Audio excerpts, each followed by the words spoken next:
சமூக ஊடகங்களில் ஒரு வீடியோ ஒன்று பகிரப்பட்டிருந்தது. அதாவது இரட்டையிலேயே காணவில்லை, ரெட்டலையை எங்கே காணோம், என்னடா ரெட்டலையை காணுமாமே, எது ரெட்டலையை காணோம், ரெட்டலையை எங்கே காணோம். ஏன் அந்த கேள்வி? இரட்டையிலைக்கான மவுசு குறைஞ்சு போயிடுச்சா?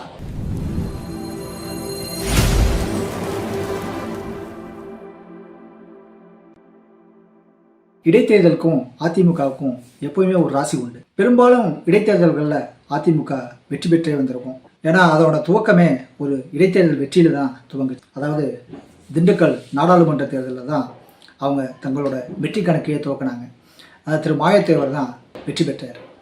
அந்த மாதிரி இடைத்தேர்தலுக்கும் அதிமுகவுக்கும் எப்போவுமே ஒரு ராசி உண்டு. மக்கள் திலகம் எம்ஜிஆர் மறைவுக்கு பிறகு, அதாவது 87 அவர் மறைந்து போறாரு. 24/12/1987 எம்ஜிஆர் மறைந்து போறாரு. திடீர்னு எம்ஜிஆர் மறைந்ததால இடைக்கால முதல்வரா நாவலர் நெடுஞ்செழியன் இடைக்கால முதல்வராகிறார்.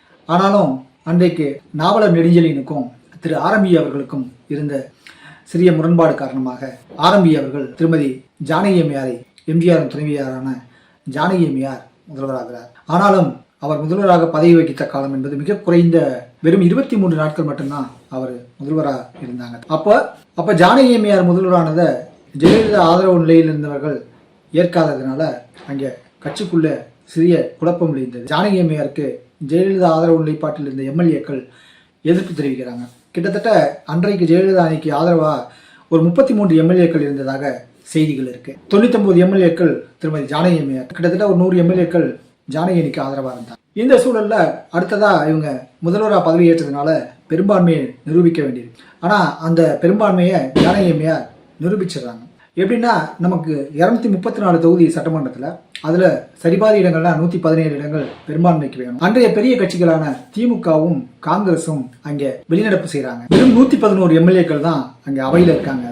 அது போக ஏற்கனவே திமுக சார்பில் ஒரு 10 எம்எல்ஏக்கள் ஏற்கனவே நீக்கப்பட்டிருக்காங்க. அதாவது ஏற்கனவே இந்திய எதிர்ப்பு போராட்டத்தில் அரசியல் சட்ட நகலை எரிச்சதுனால அங்கே அந்த ஏற்கனவே ஒரு 10 எம்எல்ஏக்கள் அன்றைய சபாநாயகர் PH பாண்டியன் அவர்களால் நீக்கப்பட்டிருக்கிறார். அதனால தமிழக சட்டப்பேரவையின் பலம் வெறும் 111ஆக குறைகிறது. அந்த 111 பேர்ல அன்றைக்கு ஜானகி அம்மையார் தனது பெரும்பான்மையை நிரூபிக்கிறார்.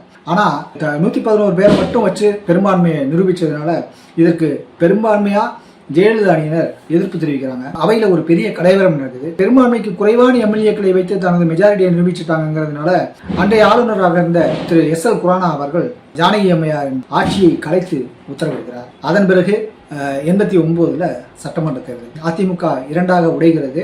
ஜானகி அணி சார்பில் ஒரு அணியும் ஜெயலலிதா அணி சார்பில் ஒரு அணியும் இரண்டாக பிரிந்து நிற்கிறாங்க. ஜானகி அணிக்கு இரட்டை புறாவும் ஜெயலலிதா அணிக்கு சேவல் சின்னமும் வழங்கப்படுகிறது. அன்றைய தேர்தல் களம் 4 அணிகளாக களம் காணுது. திமுக சார்பில் ஒரு அணி, திமுக பிளஸ் மார்க்சிஸ்ட் கம்யூனிஸ்ட் கட்சி பிளஸ் ஜனதா, இந்த மூன்றும் ஒரு அணியாகவும், அன்றைய காங்கிரசின் நடவடிக்கை பிடிக்காமல் தனிக்கட்சி துவங்கிய நடிகர் திலகம் சிவாஜி கணேசனின் தமிழக முன்னேற்ற முன்னணி, அவங்க அவங்களோட கூட்டணி வச்சு ஜானகி அணி ஒரு அணியாகவும், திமுக ஒரு அணியாகவும், ஜெயலலிதா அணி இந்திய கம்யூனிஸ்ட் கட்சி கூட்டணி வைத்து அவர்கள் ஒரு அணியாகவும், காங்கிரஸ் தனித்து நின்றும் கிட்டத்தட்ட சரியாக ஒரு 4 அணிகள் தமிழக சட்டமன்றத்தில் போட்டி போட்டாங்க. இப்படி ஒரு 4 முனை போட்டியில தமிழகம் அன்றைக்கு இருந்தது. அந்த 4 முனை போட்டியில திமுக அபார வெற்றி பெற்றது. அவர்கள் கூட்டணியாக சரியாக ஒரு 169 இடங்களை பிடித்தார்கள். தனிப்பெரும்பான்மையாக திமுக மட்டும் ஒரு 150 இடங்களை பிடித்தது. ஜெயலலிதா அணி சார்பில் 27 இடங்கள் வென்றது. காங்கிரஸ் சார்பில் 26 இடங்கள், ஜானகி அணியின் சார்பில் வெறும் 2 இடங்கள் மட்டும் பிடிக்க முடிந்தது. ஒன்று PH பாண்டியன் சபாநாயகர் என்ற சேரன் மகாதேவி தொகுதியும், இன்னொன்று வேடசந்தூர். அந்த 2 தொகுதிகள் மட்டும் ஜானகி அணிக்கு 150 இடங்கள் தனிப்பெரும்பான்மைக்கும் அதிகமான இடங்களை பிடித்ததால் திராவிட முன்னேற்ற கழகம் ஒரு 13 ஆண்டுகளுக்கு பிறகு மீண்டும் ஆட்சியை பிடித்தது. அதன் தலைவரான திரு கலைஞர் அவர்கள் மீண்டும் 13 ஆண்டுகளுக்கு பிறகு தமிழக முதல்வராக ஆனார். அன்றைக்கு 232 தொகுதிகளுக்கு தேர்தல் நடைபெற்றது. அதாவது 2 தொகுதிகளுக்கு நிர்வாக காரணங்களுக்காக நிறுத்தி வைக்கப்பட்டது என்று தேர்தல் கமிஷன் அறிவித்தது. அந்த நிறுத்தி வைக்கப்பட்ட 2 தொகுதிகள், ஒன்று மதுரை கிழக்கு, மற்றொன்று மருங்காபுரி. அந்த 2 தொகுதிகளுக்கு மட்டும் தேர்தல் நடைபெறவில்லை. அப்ப அதிமுக ஒரு தொடர்ந்து ஒரு குரல்கள் எழுந்துகிட்டே இருக்கு. தொண்டர்கள் மத்தியிலேயே, 2ஆம் கட்ட தலைவர்கள் மத்தியிலேயும் ஒரு குரல் தொடர்ந்து எழுந்துகிட்டே இருக்கு. அதாவது என்னன்னா, நாம 2 பேரும் உடைஞ்சதுனாலதான் கலைஞர் அவர்கள் ஆட்சியை பிடிச்சிட்டாங்க, திமுக ஆட்சிக்கு வந்துருச்சு, நாம் 2 பேரும் ஒன்று சேரணும், ஒன்று சேர்ந்தால்தான் கட்சி நல்லா இருக்கும், அப்போ நம்ம வந்து ஆட்சியை பிடிச்சிடலாம் அப்படிங்கிற மாதிரியான மனநிலையில் தொண்டர்கள் இருக்காங்க. அன்றைக்கு ஜெயலலிதா இதற்கிடையில் தேர்தலில் தனக்கு ஆதரவு இல்லைன்னு தெரிஞ்சதுனால ஜானகி அம்மையார் நான் வந்து அரசியலை விட்டு ஒதுங்குறேன் அப்படிங்கிற மாதிரி சொல்கிறாங்க. கட்சி நல்லா இருக்கணும் அப்படிங்கிறதுக்காக நான் அரசியலை விட்டு நான் ஒதுங்கிறேன், ஜெயலலிதா அவர்களே தலைமை பொறுப்பில் இருந்துட்டு கட்சி நடத்தட்டும் அப்படின்னு அவங்க அரசியலேருந்து ஒதுங்கிறாங்க. இப்போ முழுக்க ஜெயலலிதா வசம் அதிமுக வந்துருச்சு. அப்போ தான் அந்த 2 இடைத்தேர்தல், அந்த இடைத்தேர்தலுக்கு முன்னதாக இந்த மாதிரி குரல்கள் இருந்ததுனால கட்சி ஒன்று சேருது. எல்லா கட்சி ஒன்று சேர்ந்ததுனால அதிமுகவின் ஒரு வெற்றி சின்னமான இரட்டை இலை சின்னம் மீண்டும் அவர்களுக்கு வழங்கப்பெறுகிறது. இப்போ ஒன்றை கவனிக்கணும், அன்றைய ஆளுங்கட்சி திமுக, அதிமுக பிரதான எதிர்கட்சி, ஜெயலலிதா தலைமை. இந்த சூழலில் அந்த மதுரை கிழக்கும் மருங்காபுரி அந்த இரண்டு இடங்களுக்கும் இடைத்தேர்தல் நடைபெறுது. அந்த இடைத்தேர்தலில் மதுரை கிழக்கில் திரு எஸ்.ஆர். ராதா அவர்கள் அதிமுக சார்பில் போட்டிடுறாங்க. திமுகவின் கூட்டணி சார்பில் மார்க்சிஸ்ட் கம்யூனிஸ்ட் கட்சியை சேர்ந்த திரு தோழர் சங்கரையா அவர்கள் களமிறக்கப்படுகிறார். அதே மாதிரி மருங்காபுரியில் திரு அதிமுகவின் சார்பில் பேராசிரியர் கா. பொன்னுசாமி நிறுத்தப்படுகிறார். திமுகவின் சார்பில் திரு செங்குட்டுவன் நிறுத்தப்படுகிறார். இந்த 2 முனை போட்டி அந்த இடைத்தேர்தலில்.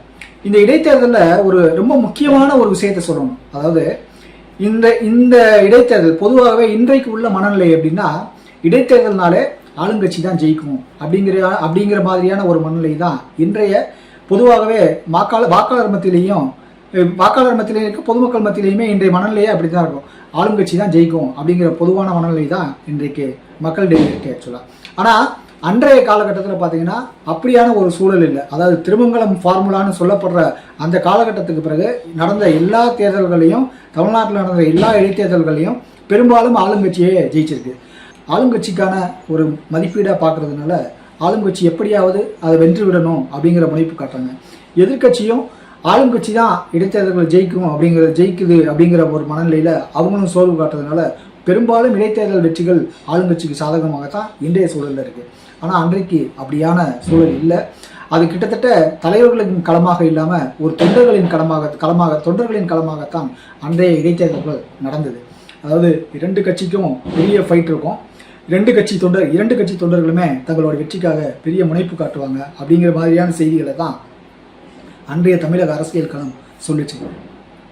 அப்போ அந்த இடைத்தேர்தலில் இருமுனை போட்டியில் யாரும் எதிர்பாராத விதமாக அதிமுக அங்கே ஜெயிக்குது.